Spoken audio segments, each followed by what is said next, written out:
नमस्कार, मी अनिल तिवारी, महाराष्ट्राचा पुढारी या न्यूज चॅनल मध्ये आपलं सहर्ष स्वागत करतो। गावगाडा ते मराठवाडा, राष्ट्र महाराष्ट्र, पश्चिम महाराष्ट्र, नात्याचा अनुबंध ते कोकण, न्याय हक्क लढा संदर्भ ते विदर्भ, समस्या असो की अडचण, उत्साह असो की आनंदाचा क्षण, क्षणात आपल्या दारी महाराष्ट्राचा पुढारी। जय हिंद, जय महाराष्ट्र, जय भीम, जय अण्णाभाऊ साठे। सामाजिक न्याय विभागाच्या महाराष्ट्र राज्याच्या निधी आणि इतर खात्यात वर्ग करण्याच्या निषेधार्थ आम्ही सर्वजण इथं आमचे DPI चे सर्व कार्यकर्ते इथं आम्ही जमलो आहोत। सगळे पदाधिकारी आमचे मेन नायक अजिंक्य भाई चांदणे यांना सकाळी आमच्या DPI ऑफिसच्या कार्यालयामधून त्यांना अटक झालेली आहे आणि त्या म्हणजे निषेधार्थ आम्ही इथं कलेक्टर ऑफिस समोर आम्ही थांबलो आहोत। तर हा न्यायाचा आमचा हक्काचा आणि न्यायाचा आमचा हा DPIचा जो पक्ष आहे, जे की आम्ही सर्वजण म्हणजे गोरगरीब लोक असतील, पारधी फासपारधी, ढोर किंवा इतर ज्या साळी माळी कोळी सगळे जी अनुसूचित जे जाती आहेत यांच्या काहीतरी समजा यांच्या कुठं ना कुठं तरी सामाजिक न्याय जे त्यांना उल्लेखित विभाग जे निधी येत असतो, हा निधी सर्व आमचा हा दुसऱ्या मार्गाने फिरवण्यात आला आहे। त्यासाठी हे आमचा हक्काचा निधी, सर्व गोरगरिबाचा निधी, आमचा निधी आम्हाला देण्यात यावा, ह्यासाठी आम्ही अजित पवार यांना विनंती करत आहोत की आमचा हा निधी आम्हाला परत द्यावा आणि आम्हाला आमच्या हक्काने जगू द्यावा। आल्यावर तर हा जर आमचा निधी जर वापस आला नाही तर ह्याचे पूर्ण महाराष्ट्रभर ह्याचे आंदोलन छेडलं जाईल आणि ह्याचे प्रसाद तुम्हाला भोगावे लागतील, हे आम्ही सर्व पक्षाच्या वतीने आम्ही तुम्हाला विनंती करतो आणि सांगू इच्छितो। जय हिंद, जय महाराष्ट्र, जय अण्णाभाऊ, जय भीम, जय भीम। ओके साहेब, नमस्कार, मी Sachin Dhurandhare, democratic party of India taluka युवा उपाध्यक्ष।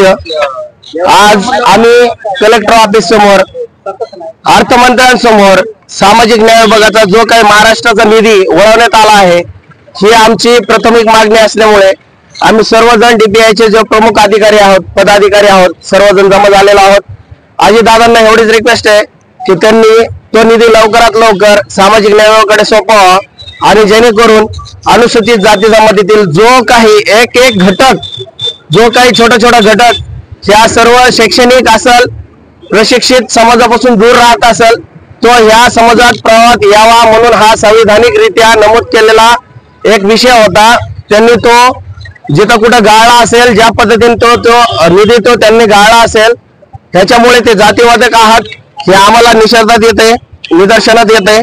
दुसरी मागणी म्हणजे आमची अण्णाभाऊ साठे लोकशाहीर महामंडळ संशोधन प्रशिक्षण RT ची जी काही स्थापना नवीन पद्धतीने झालेली आहे, त्यालाही निधी उपलब्ध करून द्यावा आणि सामाजिक न्याय विभागामध्ये विविध मंडळांमध्ये जो काही विविध मंडळ आहेत सामाजिक न्याय विभागामध्ये, त्यालाही निधी उपलब्ध करून द्यावा, ही आमची तिसरी मागणी असेल।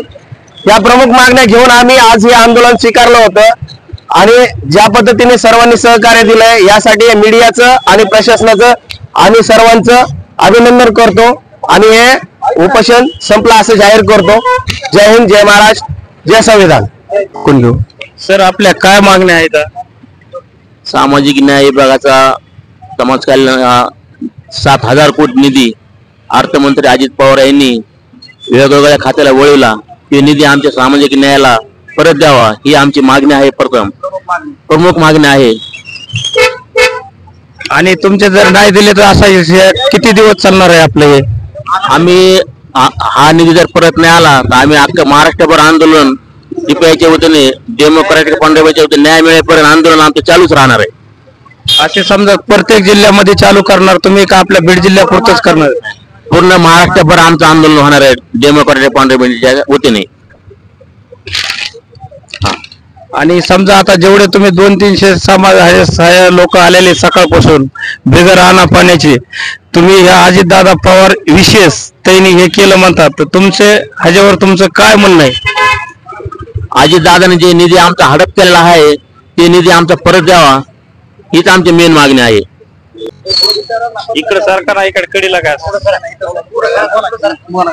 आता सकाळपासून तुम्ही समाज सगळे जर एक जण बसलेले आहेत तरी तुमच्या कशा कशा मागण्या असतील आणि साहेबांनी आता सांगितल्याबद्दल तशा तुमच्या काय काय आहे पूर्ण सांग.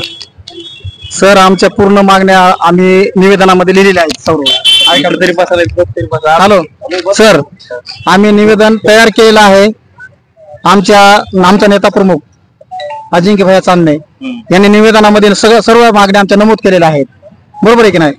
परंतु आमचं असं म्हणणं आहे की ह्या प्रत्येकाच्या मनामनातील मातीच्या कणाकणातील आपल्या व आपल्या हक्काची ललकारी महाराष्ट्राचा पुढारी पाहण्यास विसरू नका.